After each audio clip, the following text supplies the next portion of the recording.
सवाल नंबर 1, किस मुल्क के शहंशाह ने अपने खून से किताब लिखी थी? जी हाँ दोस्तों, किस मुल्क के शहंशाह ने अपने खून से किताब लिखी थी? जवाब है इसका जापान के शहंशाह ने। सवाल नंबर 2, सबसे पहले किस इस्लामी मुल्क ने औरतों को वोट डालने का हक दिया था? जी हाँ दोस्तों, सबसे पहले किस इस्लामी मुल्क ने औरतों को वोट डालने का हक दिया था? दोस्तों इसका जवाब है तुर्की। सवाल नंबर 3, वो कौन सी चीज़ है जिसे खाने के लिए पानी में जाना पड़ता है?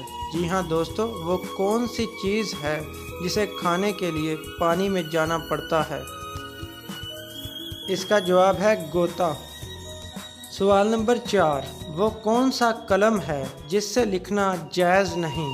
जी हाँ दोस्तों, वो कौन सा कलम है जिससे लिखना जायज़ नहीं?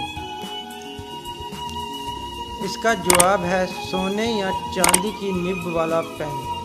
सवाल नंबर 5, दुनिया में सबसे ज़्यादा पहाड़ किस मुल्क में हैं?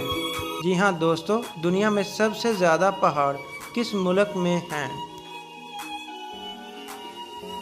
इसका जवाब है स्विट्ज़रलैंड।